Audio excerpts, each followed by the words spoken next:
नमस्कार, राम राम मेरे सभी प्रिय विद्यार्थियों को। आपका स्वागत है स्टूडेंट्स आज की मैथमेटिक्स के सेशन में। तो विद्यार्थियों, आपके लिए एक बेहतरीन सेशन लेकर आ रहा हूं। एडवांस मैथ पूरी यूट्यूब पर एकदम फ्री ऑफ कॉस्ट, पूरे एडवांस मैथ।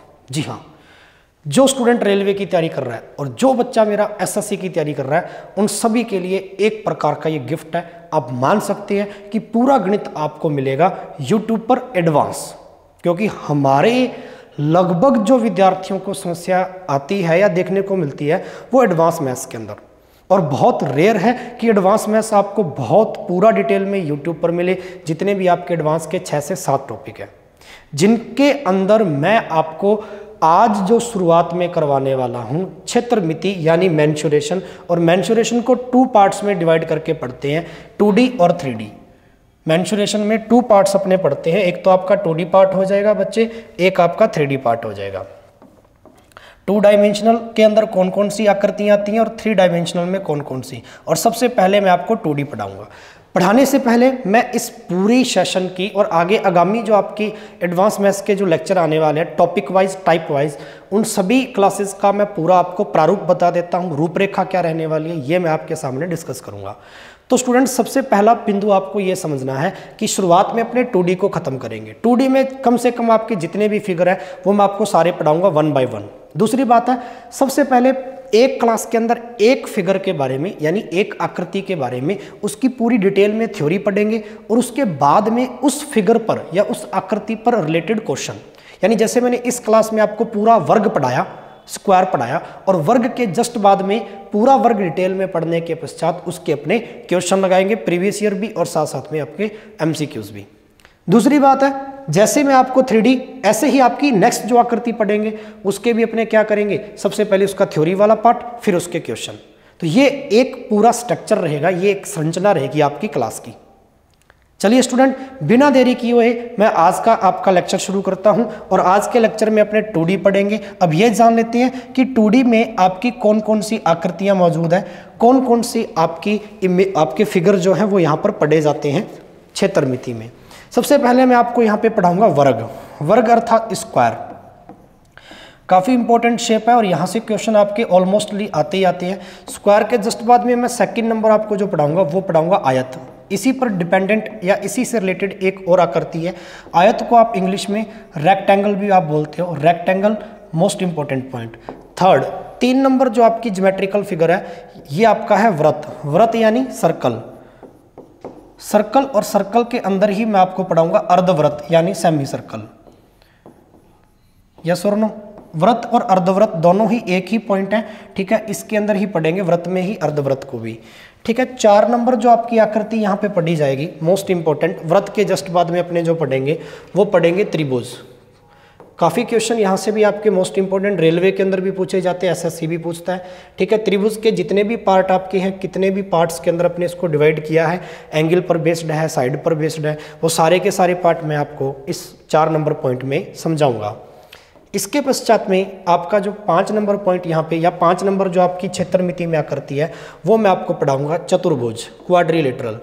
चतुर्भुज से भी आपके मोस्ट इंपॉर्टेंट क्वेश्चन बनते हैं, इस प्रकार की जो आप आकृति अक्सर देखते हो। 6 नंबर जो आपका पॉइंट है चतुर्भुज पर ही आधारित है, इसी से बनी हुई एक आकृति है समांतर चतुर्भुज, पैरेललोग्राम, समांतर चतुर्भुज। और समांतर चतुर्भुज भी काफ़ी इंपॉर्टेंट पार्ट है। इसी प्रकार अपने 7 नंबर जो आपकी यहाँ पर क्षेत्रमिति में आकृति जो पढ़ेंगे वो पढ़ेंगे आपका समलम चतुर्भुज, ट्रेपेजियम, समलम चतुर्भुज, ठीक है। और इसी के पश्चात मैं आपको 8 नंबर जो यहाँ पे फिगर पढ़ाऊंगा वो पढ़ाऊंगा मैं आपको समचतुर्भुज यानी रोम्बस। काफ़ी इंपॉर्टेंट पॉइंट है। अगर चतुर्भुज से देखा जाए तो यहाँ से क्वेश्चन आपका अच्छा बनता है, समांतर चतुर्भुज से एक आध क्वेश्चन बनने की संभावना है, और इन दोनों की अगर इन दोनों को रिलेट करके पढ़ाऊं तो रोम्बस से क्वेश्चन बनता है। रेलवे के अंदर ALP टेक्नीशियन आपके NTPC में भी क्वेश्चन इसका काफ़ी बार पूछा गया, रोम्बस से या समचतुर्भुज से। चलिए, तो ये आपके टोटल 8 आकृतियां हो गई हैं जो आपकी 2D के अंदर पढ़ी जाती हैं बच्चे, और ये 8 आकृतियों को मैं आप मान के चलिए कम से कम 8 लेक्चर्स में पढ़ाऊंगा। पूरा 1 हफ्ते का शेड्यूल है ये 2D। तो आप सोच लीजिए किस स्तर की आप मेंसुरेशन पढ़ोगे या किस स्तर का आप यहाँ पे पूरा का पूरा एडवांस मैथ्स का पार्ट। ऐसी मेंसुरेशन के बाद में अलजेब्रा है, ट्रिग्नोमेट्री है, ज्योमेट्री है, कोऑर्डिनेट ज्योमेट्री है, प्रोबेबिलिटी है, ये सारे टॉपिक मैं आपको अच्छे से पढ़ाऊंगा, है या ना। तो चलिए इन आकृतियों के अंदर आज जो सबसे पहली आकृति है वो आपकी वर्ग यानी स्क्वायर। तो आज मैं वर्ग के बारे में आपको पढ़ाने वाला हूँ। चलिए जानते हैं क्या है वर्ग, आपकी कैसी आकृति है और इसके बेसिक फीचर्स क्या हैं। वर्ग चार भुजाओं से मिलकर बनी हुई आकृति, और सबसे मुख्य बात ये चारों की चारों जो भुजाएं होती हैं बच्चे वो क्या होती हैं आपकी इक्वल यानी कि बराबर। अगर यहाँ से यहाँ वाली भुजा की वैल्यू a है या ये a है जो आपकी साइड है तो ये भी फिर a होगी, और ऐसे करके ये भी साइड a होगी और ये भी साइड क्या होगी a। तो आप कह सकते हो कि चार भुजाओं से मिलकर बनी हुई आकृति, किंतु वो चारों की चारों भुजाएं कैसी होनी चाहिए, इक्वल होनी चाहिए, बराबर होनी चाहिए, ऐसी आकृति वर्ग कहलाती है। ठीक है, चलिए दूसरी बात है, अच्छा इसके फॉर्मूले कैसे बनेंगे, सूत्र वो रटने नहीं है, मैं आपको पूरा सिखाऊंगा डिटेल में कि ये चीज़ें आती भी कैसे हैं। ठीक है, उससे पहले इसकी बेसिक जानकारियां ले लो और क्या क्या स्क्वायर के अंदर चीज़ें होती हैं। यहाँ पर देखिए एक वर्ग है, नंबर सेकंड जो इसका पॉइंट है, एक वर्ग है और इस वर्ग के अंदर बड़ी से बड़ी जो भुजा है, बड़ी से बड़ी जो भुजा खींची जा सकती है वो इस प्रकार से, एक कोने को मिलाकर दूसरे कोने को बड़ी से बड़ी जो साइड है वो अपने ड्रॉ कर सकते हैं, और इसी साइड को आप क्या कहते हो या इसी भुजा को आप क्या कहते हो, डायगोनल या विकर्ण। इसी भुजा को क्या कहते हो आप हिंदी में विकर्ण और इंग्लिश में आप इसको डायगोनल से रिप्रेजेंट करते हो। अब यहाँ पर देखना है बेसिक चीज़ है कि एक जो डायगोनल होगा वर्ग के अंदर वो वर्ग को एकदम या वर्ग के क्षेत्रफल को इक्वली पार्ट के अंदर विभाजित करता है। समान रूप से वर्ग को एक विकर्ण जो है समान रूप से दोनों साइड अलग अलग बराबर इसको क्या करता है, विभाजित करता है। या आप कह सकते हो कि एक जो विकर्ण है वो किसी भी वर्ग के क्षेत्रफल को इक्वली क्या करता है, पार्ट के अंदर विभाजित करता है। चलिए नंबर 2, अगर यहीं इसकी बात की जाए कि अगर दो विकर्ण आपस में एक दूसरे को काट रहे हों तो आप देख सकते हैं नंबर 3 फिगर में एक विकर्ण यहाँ से और एक विकर्ण यहाँ से है। दो विकर्ण जो हैं वो किसी भी वर्ग के क्षेत्रफल को इक्वली 4 पार्ट्स के अंदर क्या है, डिवाइड करते हैं, या किसी भी वर्ग के क्षेत्रफल को 4 पार्ट्स में या 4 भागों में बराबर बराबर विभाजित करते हैं। कौन, दो विकर्ण एक दूसरे को यदि काटते हों, जैसा कि आप देख पा रहे हैं डायग्राम में। ये बेसिक फीचर्स है और ये आप नोट करते जाना जरूर, लिखने पर, देखने पर, और तीसरी चीज़ है मेरी वाणी को अच्छे से सुनने पर। इन तीनों चीज़ों पर फोकस करें। चलिए नेक्स्ट जो इसका मैं पार्ट नंबर 4 आपको पढ़ाऊंगा, 4 नंबर जो पॉइंट है इसकी जनरल विशेषताओं में, जैसे कि ये एक वर्ग है आपके पास और इस वर्ग के जो विकर्ण है, ये विकर्ण है, ये अपने आप को इक्वली बाइसेक्ट करते हैं, यानी कि अपने आप को बराबर बराबर समद्विभाजित करते हैं। ये विकर्ण और यहाँ पर इसका मिड पॉइंट O है, तो यहाँ से जितनी दूरी होगी उतनी ही दूरी यहाँ से होगी, उतनी ही दूरी इसकी यहाँ से होगी और उतनी दूरी इसकी यहाँ से होगी। ये पॉइंट आप भी नोट करते जाएं। अच्छा इसके बाद में बात करें तो कोई भी विकर्ण है, कोई भी वर्ग है, उस वर्ग का एक जो विकर्ण है, एक जो डायगोनल होगा उसका, वो इसके कोण को भी क्या करता है, बराबर बराबर पार्ट्स में डिवाइड करता है। आप जानते हैं जैसे कि एक वर्ग है आपके पास, हर वर्ग के अंदर उसके 4 कोण बनते हैं। जैसा कि आपको पता है कि हर वर्ग की चारों भुजाएं बराबर होती हैं, तो ये कोण भी बराबर होंगे, 90 डिग्री 90 डिग्री, और यहाँ पर भी 90 डिग्री और यहाँ पर भी 90 डिग्री। ये आप सभी जानते हैं, छोटा सा पॉइंट एकदम। एग्जैक्टली ऐसे ही एक जो आपका विकर्ण होगा वो इस कोण को इक्वली पार्ट्स के अंदर डिवाइड करेगा, यानी बराबर बराबर विभाजित करेगा। तो 90 को बराबर बराबर बांटेंगे तो 45-45 में बट जाएगा, यह भी आप कह सकते हो। यानी अपने आप में विकर्ण जो है वर्ग में वो एंगल बाइसेक्टर का काम भी करता है। ठीक है, कोण समद्विभाजक भी आप इसको हिंदी में कहते हो। ठीक है, कोण को समद्विभाजित करता है बराबर बराबर। कौन, विकर्ण, किसका, वर्ग का। चलिए इसके बाद में बात करते हैं, एक आपके पास वर्ग है बच्चे, और इस वर्ग की जो चारों भुजाएं हैं उन भुजाओं का जो मिड पॉइंट है, इन 4 साइड का जो मिड पॉइंट है यानी मध्य का बिंदु है, और अगर इस मिड पॉइंट को आपस में मिला दिया जाए इस प्रकार से, तो अंदर जो आकृति बनेंगी वो भी आपकी क्या बनेंगी, वर्ग बनेंगी। और ये आपको याद रखनी है। इस पॉइंट को मैं फिर से दोहराता हूँ और ये मोस्ट इंपॉर्टेंट लगा लीजिए। ज्योमेट्री के अंदर भी पढ़ेंगे, अपने ज्यामिति में भी किसी भी वर्ग की 4 भुजाएं हैं और चारों भुजाओं के मध्य बिंदु को अगर आप आपस में मिला देते हो तो बीच में जो बनने वाली आकृति होगी बच्चों, वो आपकी एक वर्ग होगी, वर्गाकार आकृति होगी, यानी स्क्वायर होगा। चलिए, तो ये 6 पॉइंट थे आपके इंपॉर्टेंट, जो वर्ग की सामान्य विशेषताएं थी। अब मैं इसके आगे फॉर्मूलों पे चलता हूँ, सूत्रों पे चलता हूँ। जैसा कि आपको पता है कि सर जो स्क्वायर होता है वो 4 भुजाओं से मिलकर बनी आकृति है। चूंकि इसकी चारों भुजाएं इक्वल होती हैं, ये वाली साइड ए है, ये वाली साइड ए है, ये वाली साइड ए है और ये वाली साइड भी ए है। सपोज दैट आप यहाँ पे खड़े हो और आपको घूमकर वापस ही यहाँ पर आना है, तो आप यहाँ से चलोगे इस प्रकार, पूरी बाउंड्री को कवर करोगे, फिर आप यहाँ चलोगे ऐसे, फिर आप यहाँ चलोगे और फिर वापस घूमकर यहाँ वापस आ जाओगे। तो इसका मतलब जब आपने इसकी पूरी बाउंड्री कवर की थी तो कितनी भुजाओं पर आप चले थे? तो 4 भुजाओं पर। और इसकी बाउंड्री यानी 4 दीवारी को आप क्या कहते हो? उसका पेरीमीटर कहते हो या इसका परिमाप कहते हो, पेरीमीटर या परिमाप। ठीक है जी। चलिए, तो पेरीमीटर क्या हो जाएगा? आप 4 चले, किस पर चले? भुजाओं पर, 4 इंटू साइड, और साइड आपकी कितनी दे रखी है? ए। तो आप कह सकते हो पेरीमीटर होगा किसी भी वर्ग का या परिमाप होगा वो 4 इंटू भुजा होगा। इसी प्रकार क्षेत्रफल, क्षेत्रफल क्या होता है किसी भी आकृति का? ये बीच वाला पार्ट, ये मध्य वाला सारा का सारा भाग आपका क्या कहलाता है? क्षेत्रफल कहलाता है, एरिया। तो आपसे पूछे एरिया ऑफ स्क्वायर क्या होगा, यानी वर्ग का क्षेत्रफल क्या होगा? तो आप सिंपल कह सकते हो साइड स्क्वायर होता है, या आप कह सकते हो भुजा का स्क्वायर होता है। भुजा इंटू भुजा, भुजा का स्क्वायर होगा। ठीक है।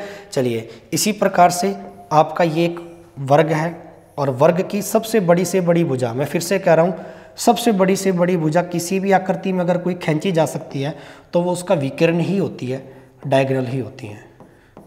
तो विकर्ण का मान चाहिए अपने को, इस भुजा की लंबाई चाहिए, ये वाली डायगोनल चाहिए। अगर यहाँ पर आपका भुजा का मान ए है साइड और यहाँ पर भी साइड ए है, तो आपका ये वाली लंबाई कितनी हो जाएगी? तो आप देख सकते हैं क्या ये पूरा आपका अंदर त्रिभुज नहीं बन रहा, यहाँ से यहाँ तक, ये वाइट रंग का। अगर इसको बाहर निकालूंगा तो कुछ ऐसा दिखाई देगा। ये आपको इसकी वैल्यू दे रखी है ए, इसकी वैल्यू दे रखी है ए, और आपको इसकी वैल्यू चाहिए, यानी आपको कर्ण चाहिए, आधार दे रखा है, लंब दे रखा है। तो पाइथागोरस थ्योरम आप यहाँ पे अच्छे से अप्लाई कर सकते हो। पाइथागोरस थ्योरम ने क्या कहा था कि कर्ण स्क्वायर जो होता है बच्चे, वो बराबर होता है आधार स्क्वायर प्लस लंब स्क्वायर। कंप्लीट। तो चलिए, कर्ण का मान कितना, यानी डी, डायगोनल चाहिए तो डी स्क्वायर जो हो जाएगा वो आधार है आपका ए स्क्वायर और लंबी ए स्क्वायर है, तो टोटल जोड़ेंगे कितने ए स्क्वायर हो गए? तो आप कहोगे सर 2a स्क्वायर हो गए। क्या ये बात समझ में आई? आया कैसे, मैं ये निकाल के दिखा रहा हूँ डायगोनल। तो आप कह सकते हो कि सर जो विकिरण यहाँ पर आपका बना, आप यहाँ देखिए, यहाँ से जो विकिरण आपका बना है वो क्या बना है?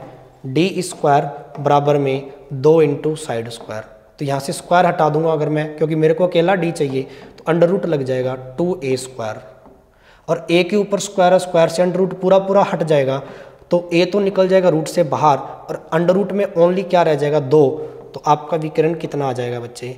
विकिरण बराबर साइड इंटू अंडर रूट 2 या अंडर रूट 2 इंटू साइड आप कह सकते हो।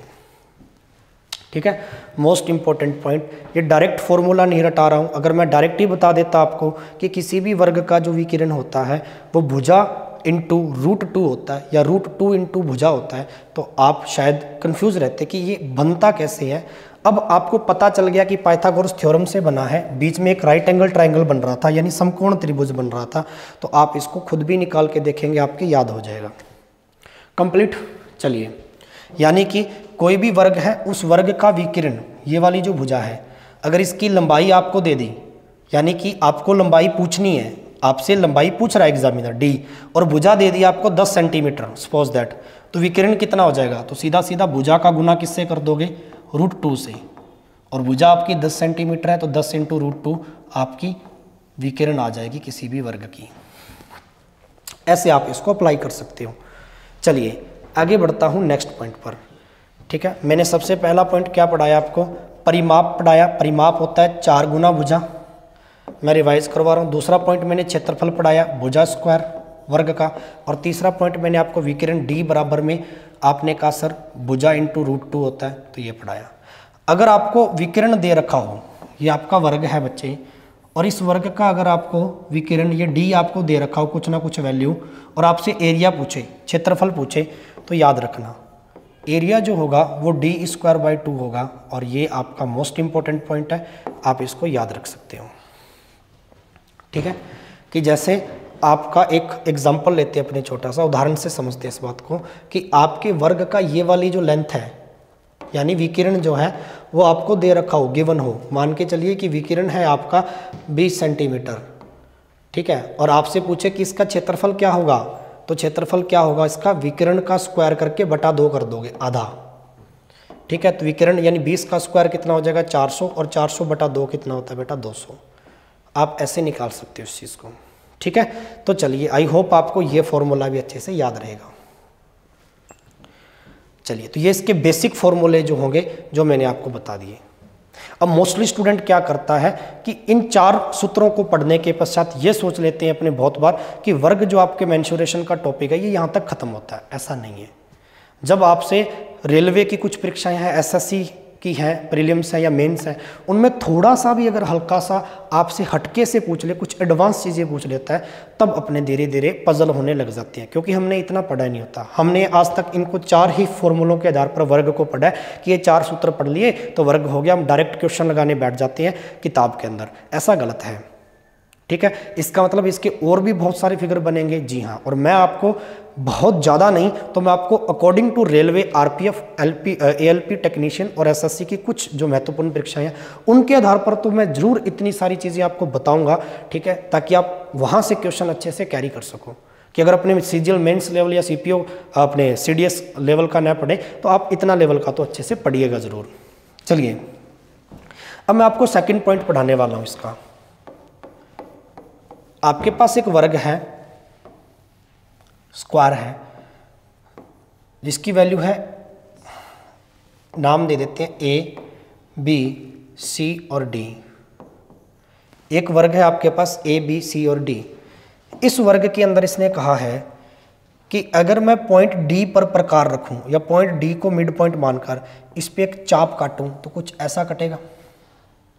चाप का मतलब आर्क। अब अपने जब 9वीं 10वीं की 8वीं की कक्षाओं में रेखागणित पढ़ा करते थे तो अपने पास एक यंत्र होता था प्रकार, जिसको अपने यहाँ रख के ऐसे चाप काटा करते थे, याद आया। फिर किसी और पॉइंट पर रख के ऐसे चाप काटा करते थे, कुछ इस प्रकार से ना। ये वही चीज़ मैं आपको बता रहा हूँ। यहाँ से एक फिगर बनेगा। जब आपने डी पॉइंट पर रखा तो आपका चाप इस प्रकार से कटा। अब मैं ए पॉइंट पर प्रकार रखूँगा, ए को मिड पॉइंट मानता हूँ, और यहाँ से चाप काटूंगा तो कुछ ऐसी आकृति मेरे को नजर आएगी। अब यहाँ से आपसे पूछा गया है वो आप देख लीजिए।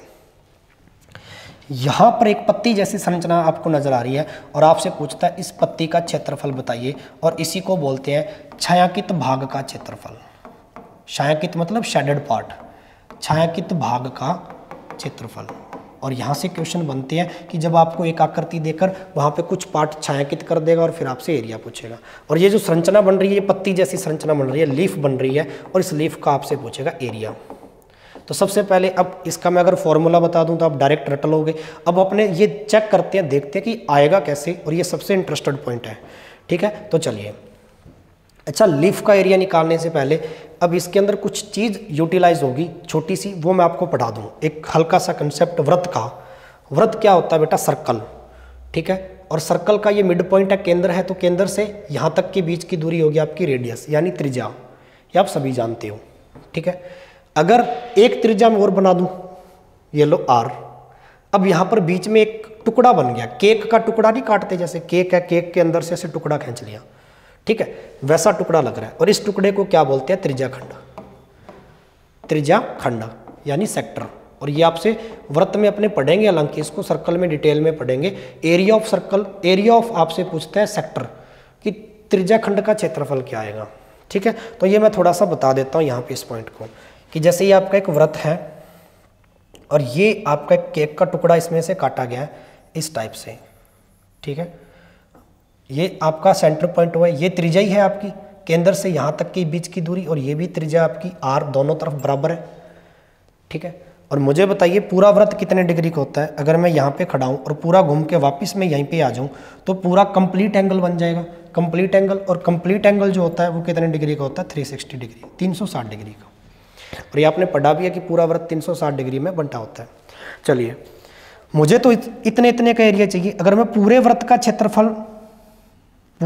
क्षेत्रफल निकाल के, ठीक है, यहाँ पर कोई ना कोई कोण बनेगा थीटा, ठीक है, तो पूरे वृत्त का क्षेत्रफल क्या होता है पाई आर स्क्वायर, और पूरे वृत्त का कोण कितना होता है 360, और मुझे तो कितना कोण चाहिए, इतना इतना चाहिए, और ये क्या थीटा है, तो गुना कर दूं थीटा का, तो ये जो क्षेत्रफल आएगा क्या वो इस त्रिज्या खंड का आएगा, इस केक के टुकड़े का क्षेत्रफल आ जाएगा क्या।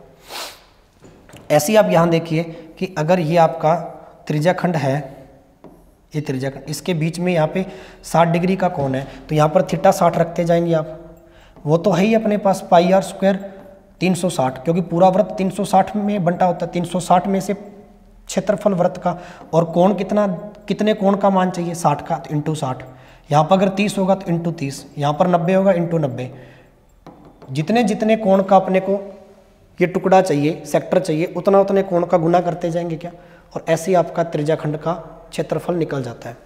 चलिए, अब इस कंसेप्ट का डायरेक्ट यहाँ पे यूटिलाइज है, कैसे है, इस संरचना को एक बार देख लिया, अब मैं आगे नए पेज पर इसको पढ़ाता हूँ।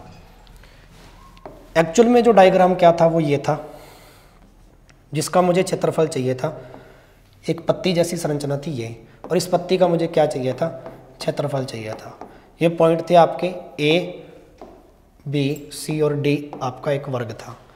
अब देखिए गौर से, यहाँ से ये वाला जो चाप है, ये वाला चाप है, इस चाप का मैं पूरा वृत्त बनाऊँ तो ऐसे बनेगा ये, इसको बाहर निकाल के रख देता हूँ यहाँ पे, ठीक है, पूरा वृत्त बना के इस चाप में से ये इतनी इतनी संरचना सिर्फ, ठीक है, ये इसका सेंटर है, इतनी इतनी संरचना, ठीक है, और ये पत्ती का आधा भाग बन गया इतना इतना। अपने को तो ये हालांकि पूरी पत्ती चाहिए ऐसे, लेकिन मैं पत्ती का एक भाग निकाल दूं, और पत्ती के भाग कितने 2 हैं, तो 2 का गुना कर दूंगा तो 2 भाग आ जाएंगे। ये पत्ती का एक भाग है बेटा, ग्रीन कलर का, और ये इसका दूसरा भाग है। मुझे सिर्फ इसका इतने इतने का एरिया चाहिए, ठीक है। चलिए, मैं इसको अच्छे से एक्सप्लेन करता हूँ कि अगर आपका ये वर्ग है,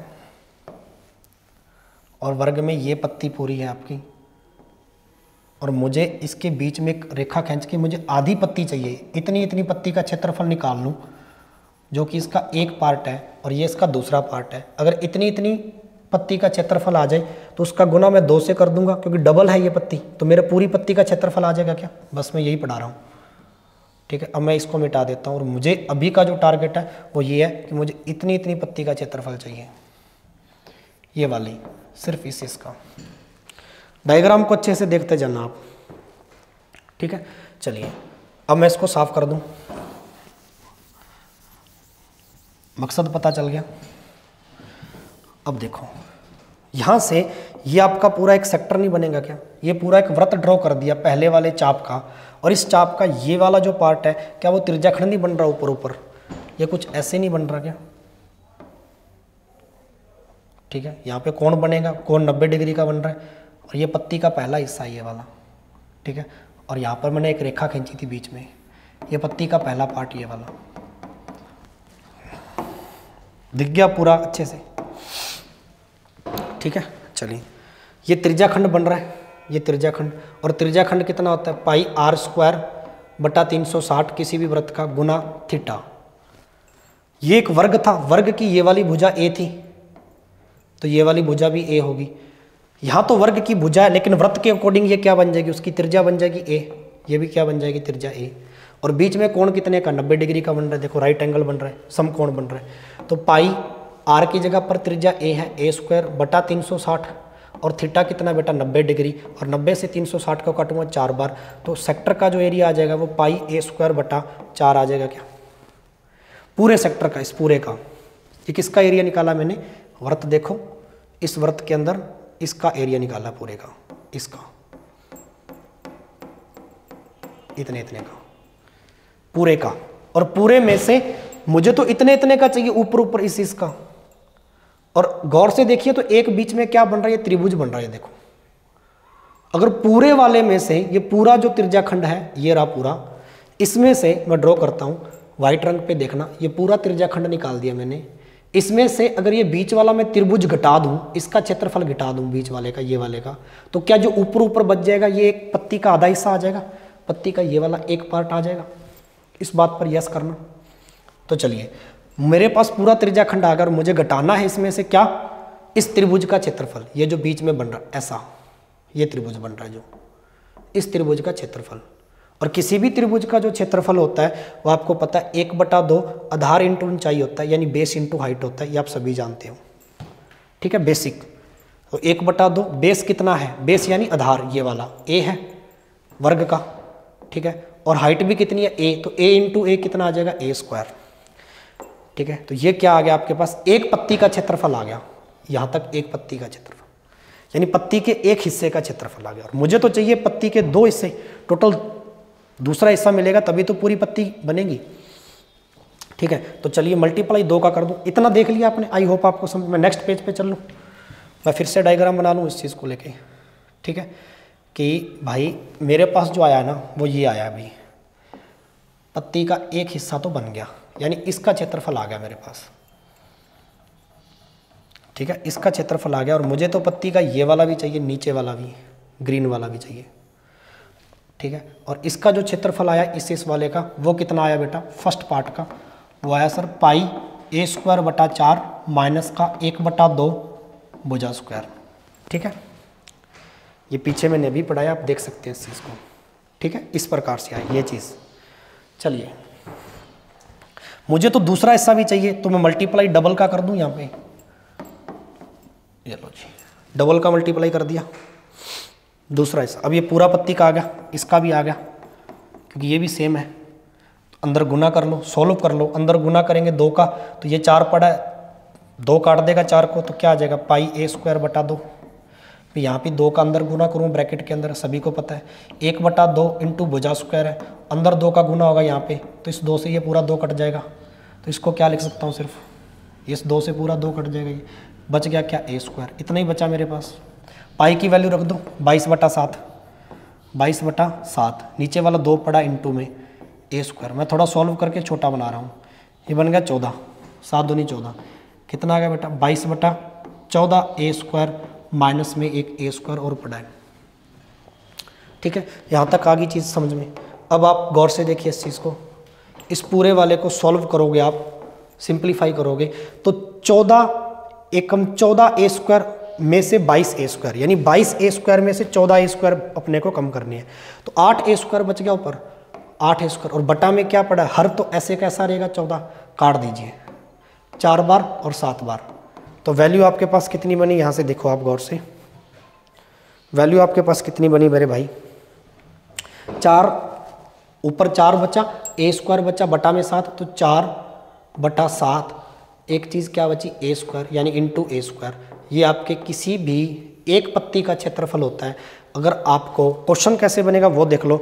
अगर आपको यहाँ पे भुजा दी हुई है इस वर्ग की 5 सेंटीमीटर, और आपसे पूछा है कि ये बीच में जो छायांकित भाग है इस पत्ती का, इसका क्षेत्रफल बताइए, तो आप बहुत ही अच्छे शॉर्ट ट्रिक से, ये इंपॉर्टेंट, मैं सीधा भी बता सकता था कि पत्ती का क्षेत्रफल याद ही रख लो, 4/7 इंटू भुजा स्क्वायर इंटू a²। बट अब पता चला कि आया कैसे सर ये। अब ये एक बार जब मैकेनिज्म समझ में आ गया, मेथड समझ में आ गया, आया कैसे, अब कभी नहीं बोलोगे आप। ठीक है, ये अगर आपने अच्छे से समझे, 4/7 इंटू a², ए का मान रख देंगे, भुजा कितनी 5, 5 का स्क्वायर 25, सोल्व कर लेंगे, 25 चौका 100/7, 14 से 2/7 सेंटीमीटर स्क्वायर। ठीक है, कितना शॉर्ट बन गया, सिर्फ भुजा का मान रखना है, इंटू 4/7 करना है, इस पत्ती का पूरा का क्षेत्रफल आ जाएगा, छायांकित भाग। पूरी बात समझी में आई क्या, यस और नो। चलिए अब मैं अगला पॉइंट पढ़ाता हूँ, आप स्क्रीनशॉट ले लिए करिए साथ साथ में।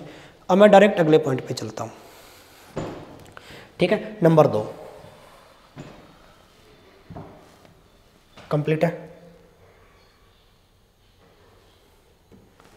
नंबर 2 पॉइंट देखिए बेटा, जैसे मान के चलिए आपके पास एक वर्ग है, कौन कौन से छायांकित भाग बन सकते हैं मैं वो पढ़ा रहा हूँ मेन। इस वर्ग के अंदर एक अर्धवृत्त बना दिया और एक अर्धवृत्त और बना दिया। ये 2 अर्धवृत्त है, ये पहला अर्धवृत्त है, ये दूसरा अर्धवृत्त है, आधा वृत्त, ये पूरा वृत्त है, इसको मैं बीच में से काट दूं, ये लो, तो ये आधा वृत्त बन जाएगा। ऐसे करके 2 आधे वृत्त इसमें बनाए गए हैं। अब देखिए पूरे वर्ग का भुजा साइड ए होती है, तो ये तो अर्धवृत्त है, अर्धवृत्त की त्रिज्या ये कितनी हो जाएगी, इतनी से इतनी त्रिज्या, ये a/2 हो जाएगी आधी। ठीक है, अब यहां से ये जो क्षेत्रफल है ये पूछेगा आपसे, ये घिरा हुआ क्षेत्रफल जो मैंने बनाया है, दोनों अर्धवृत्त से घिरा हुआ क्षेत्रफल है ये वाला, छायांकित भाग जो है इसका मान आपसे पूछेगा कि इस छायांकित भाग का मान कितना होगा, या छायांकित भाग का क्षेत्रफल कितना होगा, एरिया कितना होगा। ठीक है जी, चलिए तो आइए डिस्कस करते हैं ये कैसे बनता है। देखो ध्यान से देखा करो, अब आकृति को देखो फिर ऑब्जर्व करो कि भाई मुझे तो ये छायांकित भाग चाहिए, रिमेनिंग पार्ट होता है ये हमेशा। पूरे वर्ग में से, ये पूरा वर्ग आपका, पूरे वर्ग के क्षेत्रफल में से अगर मैं ये दोनों अर्धवृत्तों का क्षेत्रफल घटा दूं, निकाल दूं, तो क्या मेरे पास पूरी आकृति में ये पार्ट ही बचेगा और इसी का मुझे क्षेत्रफल चाहिए। बस ये दिमाग लगाना बेटा अपने को, चीज बन जाएगी। पूरे वर्ग का क्षेत्रफल क्या होता है, भुजा स्क्वायर, इसमें से क्या घटाना मुझे, अर्धवृत्त नंबर 1 और अर्धवृत्त नंबर 1, और 2 अर्धवृत्त है, जब दोनों अर्धवृत्तों को मैं आपस में मिला दूं तो क्या एक पूरा वृत्त बन जाएगा मेरा। इस बात को एग्री करना, आया ना। चलिए फिर 2 अर्धवृत्तों को मिलाऊंगा तो मेरा पूरा एक वृत्त बन जाएगा, और वृत्त का क्षेत्रफल होता है पाई आर स्क्वायर। आर की जगह पर क्या है, त्रिज्या देखो क्या है इसकी, इतनी, एक ही आधी, तो पाई है। आर की जगह पर क्या रखना, a/2, और a/2 का क्या करना ऊपर स्क्वायर, तो a/2 का स्क्वायर a स्क्वायर, नीचे 2 का स्क्वायर कितना आ जाएगा 4। तो ये लो जी, ये इस छायांकित भाग का क्षेत्रफल आ गया, छायांकित भाग का क्षेत्रफल। ठीक है, a स्क्वायर पूरे में से पाई a²/4 कर देंगे। ठीक है, भुजा का मान आपको देगा कि वर्ग की कितनी भुजा, जैसे मान के चलिए 10 सेंटीमीटर है, भुजा यहाँ पे रख देना, पाई का मान 22/7 होता है। सॉल्व करोगे तो आपके पास छायांकित भाग का क्षेत्रफल आ जाएगा। इस बात को लाइक करना अगर समझ में आई तो बात, शानदार पॉइंट है। चलिए तीसरा पॉइंट मैं आपको वर्ग में और पढ़ाऊंगा। एक आकृति ऐसी भी बनती है, ठीक है, एक आकृति ऐसी भी, एक अर्धवृत्त ये रहा, एक अर्धवृत्त ये रहा, इन दोनों को मिला दिया, फिर एक अर्धवृत्त इधर से बना देगा और एक अर्धवृत्त यहां से बना देगा। अब देखो फूल जैसी आकृति लग रही है ना अंदर, और ये जो फूल जैसी आकृति बनाई है इसमें 4 पत्तियां बन गई। अब की बार पत्ती एक लीफ नंबर 2, दूसरी पत्ती नंबर 3, ये छायांकित भाग जो कर रहा हूं इसका क्षेत्रफल पूछेगा भी है, और ये क्वेश्चन आपका रेलवे ने भी पूछा, एसएससी ने भी पूछा। पत्ती नंबर 4, ये 4 पत्तियां बन गई, छायांकित भाग जो बनाया है, और इन चारों पत्तियों का आपसे पूछेगा कि सर क्षेत्रफल कितना होगा, चारों पत्तियों का क्षेत्रफल। हमने एक पत्ती का निकालना सीखा था, अगर एक पत्ती का आपको याद है,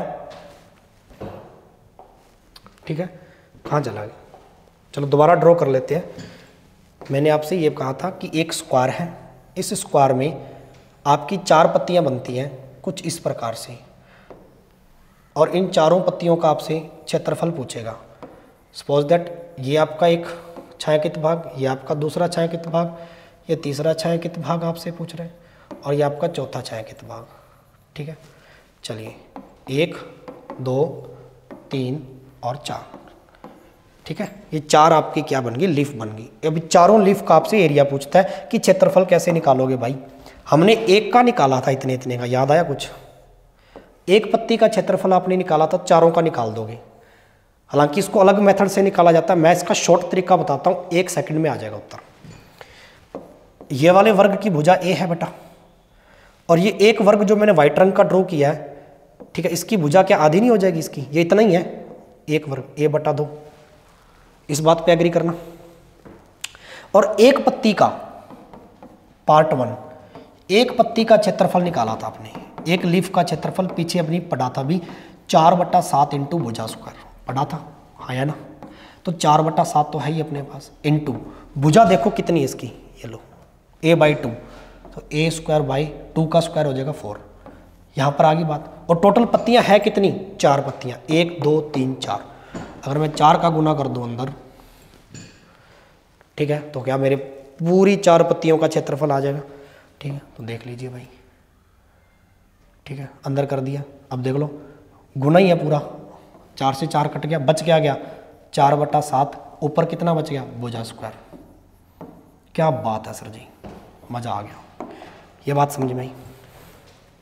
यानी कि 4 पत्तियों का एरिया या क्षेत्रफल होगा वो भी आपका इतना ही होगा जितना आपने एक बड़ी पत्ती का क्षेत्रफल निकाला था। छोटी किसी भी वर्ग में छोटी 4 पत्तियों का जो छायांकित भाग होगा वो उसके जैसा ही होगा, 4/7 इंटू भुजा स्क्वायर। आया कैसे, क्या ये बात पता चली गया? यस और नो बताना, ठीक है। चलिए, तो मैंने मुख्य आपको इसके फॉर्मूले पढ़ाई।